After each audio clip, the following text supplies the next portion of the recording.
Yesterday, I was talking with a friend at work, and she said something that I thought was so amazing, so wise.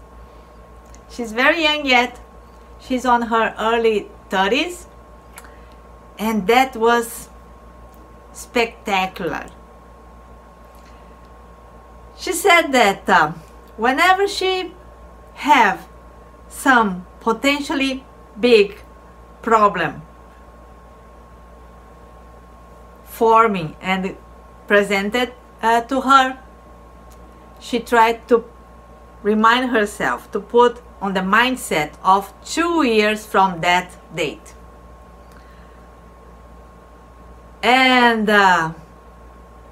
try to think, in 2 years from today, am I going to remember about this problem or not? And she answered herself, probably not. Isn't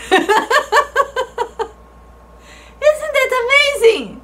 I thought it was so wise of her, because that's a very good approach for any kind of problem. We do have challenges happening because life happens, and but the form that we react and we see and perceive each problem or challenge that is presented to us makes a huge difference. And I loved her approach for that. In 2 years, I am probably not going to remember about this. So I figured out how to solve this problem. And I love that.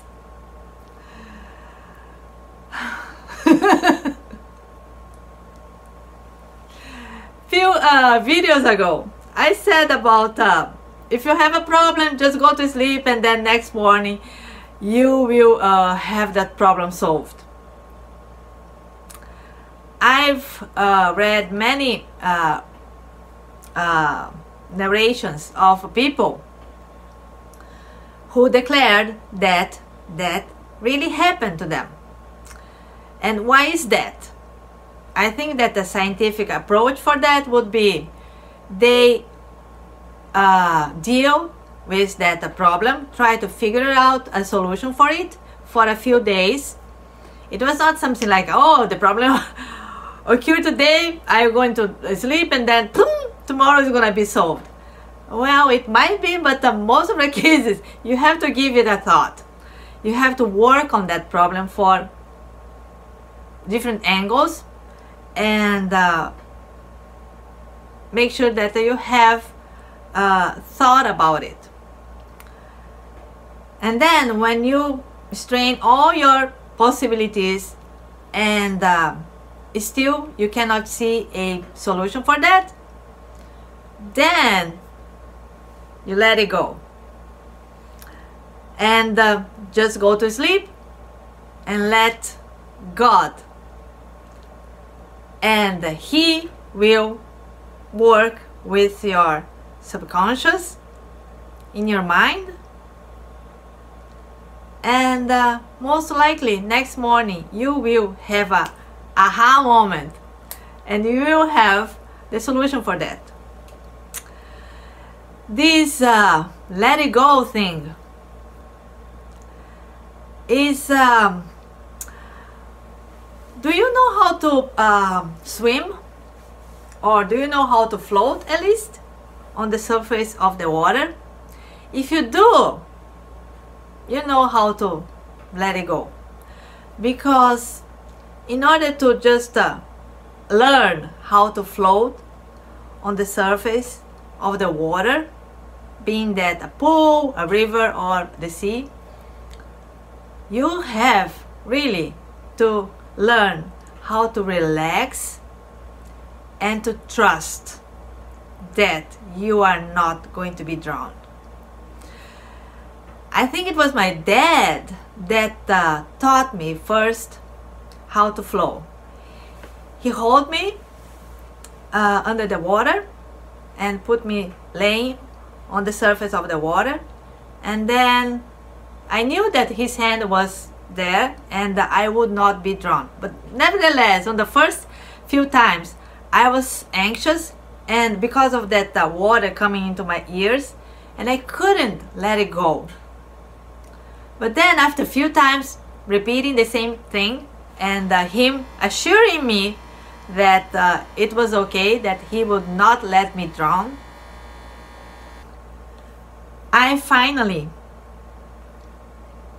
learned to relax and to hold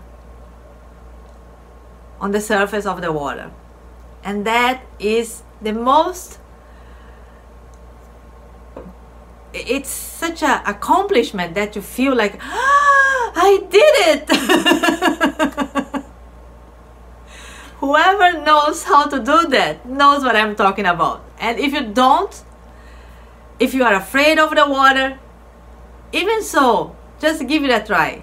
It is worth it, because you feel so like, oh my goodness, it is so simple and I can do it. So just give it a try.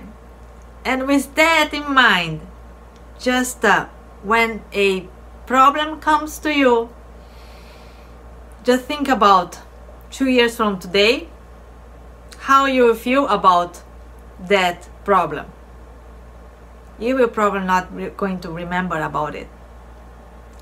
And give it a thorough thought on this problem, and then just let God, let it go. So this is my little thinking for today. And I think that we can start our lobster session.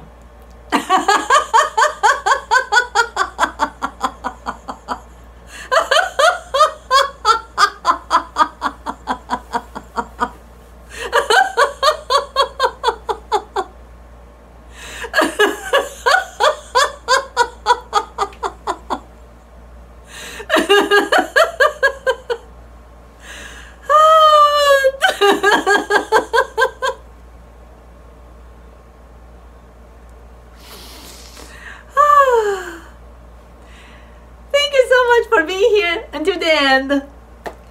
I hope you all have a beautiful day, full of magical moments and stress relieved moments where you just float on the surface of the water and let it God. Let God. He has your back. And He is holding your hand. Oh, and remember also, today it is indeed the best day of your life. Thank you again, and I will see you tomorrow.